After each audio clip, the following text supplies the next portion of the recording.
Welcome to Strictly Facts, a guide to Caribbean history and culture, hosted by me, Alexandria Miller.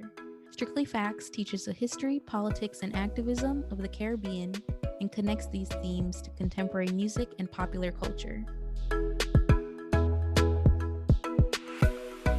Welcome to Strictly Facts, a guide to Caribbean history and culture, the podcast where we explore the rich cultures, histories, and identities of the Caribbean.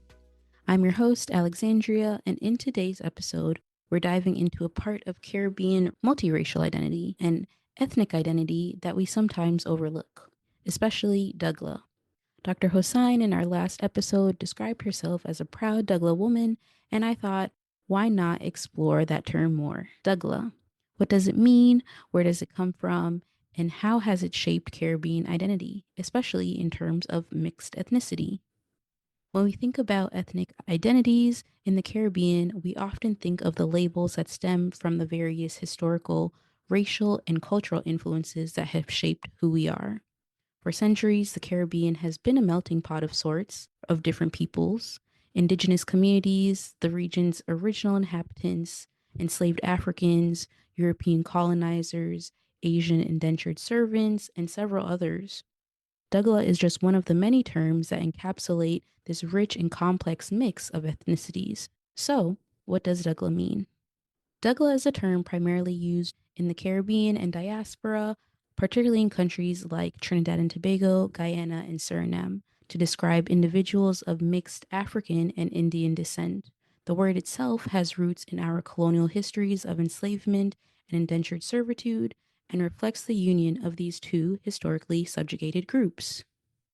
The origins of the term are somewhat debated, but it's generally thought that Dougla is derived from the Hindu word Dogala, which means double or mix. However, historically, there has been some contention about the meaning of Dougla. Once used to deride mixed race people's legitimacy, it has not always been seen as a positive word, and to that point, as we continue to move and migrate, it has sometimes been used now in modern day to describe the joining of other mixed race groups, not just Afro-Indian people. What makes Dougala interesting is how it contrasts with other terms that describe mixed ethnicity in the Caribbean. Historically, the Caribbean has seen an array of complex identities and labels. In some contexts, terms like mulatto, someone who is of mixed African and European descent, or mestizo, of African and indigenous descent, have been used. These terms often carry heavy connotations of racial hierarchy, with European ancestry being considered superior in many societies, and they aren't as popular in today's world. But Dougla doesn't quite fit into that same framework. It is a term that in many ways has been reclaimed by the people of mixed African and Indian descent as a point of pride, despite its earlier negative connotations. It signifies a blending of cultures, two of the most prominent racial and ethnic groups in the Caribbean.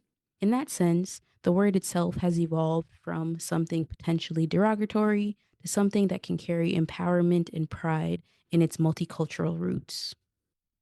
In some ways, Dougla offers a sense of solidarity as it acknowledges both African and Indian heritage in the same breath, lifting up those who are descended by historically marginalized people in a racially divided society.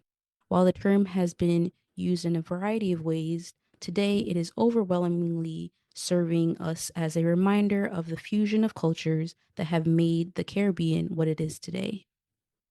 You might be wondering, how does Dougla show up in Caribbean popular culture? I'm always looking for those, as you all know. So whether it's woven into the fabric of the region's music, literature, and even politics, I'm here to give you some examples. One of the most significant places where we see the influence of Dougla is in our music, of course. Artists have long acknowledged and celebrated the fusion of African and Indian musical traditions, creating rhythms and melodies that blend these two cultures into something entirely unique. In fact, the fusion of African and Indian rhythms gave rise to the distinct sounds of Trinidad, especially when we think of calypso and chutney soca.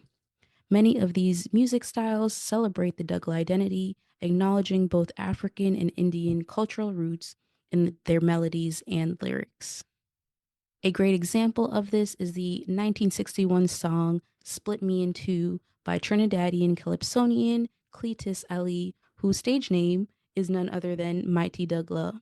In it, he aptly describes the mutual understanding of Dougla's motherlands when he sings, "If they sending Indians to India and Africans back to Africa, well, somebody please just tell me, where they sending poor me? I am neither one nor the other, six of one, half dozen of the other. So if they sending all these people back home for true, they got to split me in two." The song was so important that Mighty Dougla won the Calypso Monarch with the song in that year.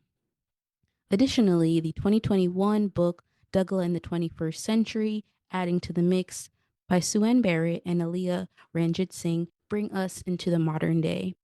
In it, they explore contemporary notions and complications of Dougla identity like skin, color, hair type, and much more. To wrap things up, the term Dougla represents more than just a simple description of someone with mixed African and Indian heritage. It symbolizes the rich history of cultural exchange, adaptation, and survival in the Caribbean. It acknowledges the blending of two distinct worlds, African and Indian, and highlights the Caribbean's ability to create new, unique cultural expressions. While the term has undergone its challenges, it has also become a tool for empowerment, offering people of mixed heritage a way to embrace both sides of their identity in a region built on diversity and interconnection. And with that, I hope you gained some tremendous insight in our episode today in terms of the meaning and significance of Dougla as an ethnic identity and how it has shaped Caribbean culture, both past and present. As always, thank you so much for tuning in. Be sure to subscribe to Strictly Facts on your favorite podcast platform, share with a family member or friend, and definitely be in more conversation with us in terms of the diverse and fascinating histories and cultures that make us who we are. Until next time, I'm Alexandria, and this has been another episode of Strictly Facts, a guide to Caribbean history and culture. Little more. Thanks for tuning in to Strictly Facts. Visit strictlyfactspodcast.com for more information from each episode. Follow us at Strictly Facts Pod on Instagram and Facebook, and at Strictly Facts PD on Twitter.